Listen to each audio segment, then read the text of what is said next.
자, 여러분들 안녕하십니까? 의과학자 뿔라햄스터입니다. 자, 오랜만에 영상을 올리고 있습니다. 자, 원래 오늘 메포민에 관련된 영상을 올려드리려고 했는데 논문 분석을 조금 더 해야 돼서 오늘은 지난주에 이어서 베르베린의 항암 효과에 대해서 알아보도록 하겠습니다. 자, 오늘은 이제 신장암에 대해서 베르베린이 신장암에 과연 효과가 있는가? 그거를 이제 논문을 찾아봤는데 역시 국내 연구진인 인제대학교 의과대학에서 요 베르베린과 신장암과의 연관성에 대해서 연구를 한 바가 있더라고요.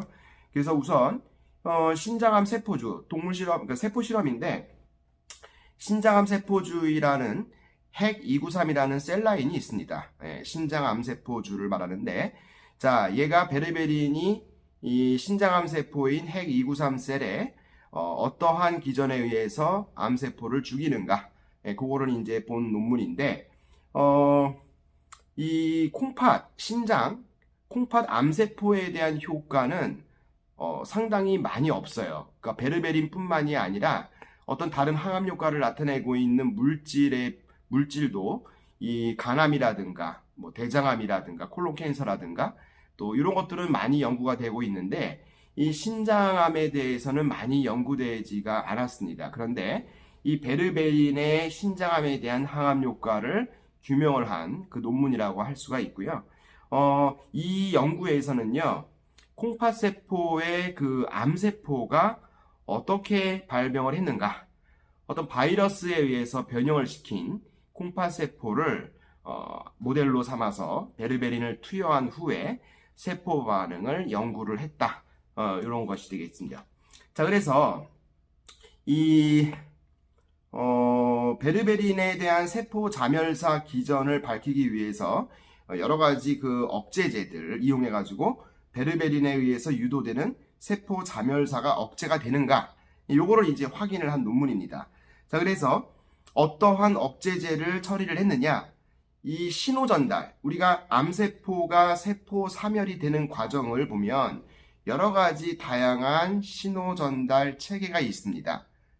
그런데 그 각각의 신호 전달 시그널들을 인위적으로 억제를 해버리는 거예요.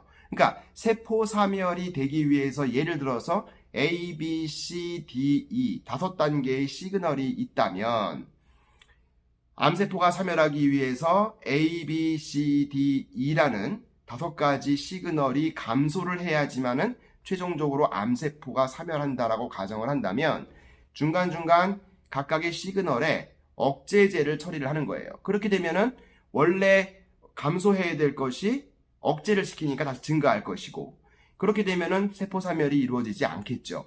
그런 단계에서 베르베린을 농도별로 처리를 했을 때 과연 다시 시그널이 감소를 해서 암세포가 사멸을 하는지, 그거를 본 논문이 되겠습니다. 그래서 상당히 의미가 있는데 결과적으로 말씀을 드리면 베르베린이 농도와 시간 의존적으로 핵293 세포의 세포 자멸사 그리고 활성산소종 생산을 유도를 하더라, 이런 얘기입니다. 암세포의 관점에서 본다면 활성산소종이 생산이 되어야지만 죽어나가는 것이죠. 우리가 일반적으로 몸에 활성산소를 없애야 된다고 얘기를 하는 것이고, 활성산소가 많아지게 되면 암에 걸릴 확률이 높아진다고 얘기를 하는 거지만, 암세포 입장에서는 얘를 죽여야 되기 때문에 활성산소종을 유도를 해야 된다는 얘기입니다. 그리고 베르베린은 활성산소종 생산을 매개로 해서 이 세포의 표면에 파스라는 리간드의 발현을 유도한다고 알려져 있습니다. 제가 지난번 영상에서 파스에 대한 거, 그리고 생방송에서 파스에 대한 거를 언급을 한 적이 있습니다.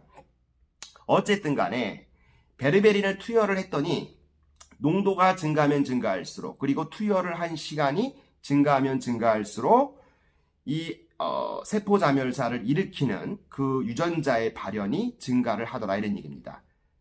그래서 결국은 뭐 여러 가지 과정이, 시그널 과정이 있지만 그게 중요한 것이 아니라 어쨌든 베르베린도 역시, 베르베린 같은 경우에는 그 우리가 먹고 있는 구충제, 메벤다졸, 알벤다졸, 펜벤다졸, 이런 구충제의 암세포 사멸 기전과는 좀 다른 기전으로 세포 자멸사를 유도하더라. 그래서 이 베르베린이라는 물질이 콩팥암, 신장암 세포에 대한 효과적인 치료제에 개발될 가능성이 매우 높다는 얘기죠. 어쨌든 우리는 이 베르베린이라는 것이 상당히 부작용이 적으면서 또 간독성이 거의 없으면서 효과적으로 암세포를 사멸시킬 수 있다. 여러 가지 다양한 암에 대해서 충분히 가능성이 있기 때문에 구충제를 복용을 하고 효과가 없는 분들은 빨리 베르베린으로 바꿔보시는 것도 한 가지 방법이 될 수 있다. 라는 점을 말씀을 드리는 것입니다. 자, 내일 모레 일요일 날 저녁 7시 여러분들과 함께 생방송에서 만나도록 하고요. 이 네이버 블로그를 통해서 상담을 하시는 분들께 꼭 말씀드리고 싶은 것은 카테고리 중에서 구충제 복용에 대한 상담 카테고리가 있습니다. 이 카테고리를 통해서만 상담 내용을 남겨주시고요. 다른 각각의 항목들에 대해서는 그 항목에 맞는 내용을 기재를 해주시면 좋을 것 같습니다. 자, 저는 다음 영상에서 만나도록 할게요. 안녕.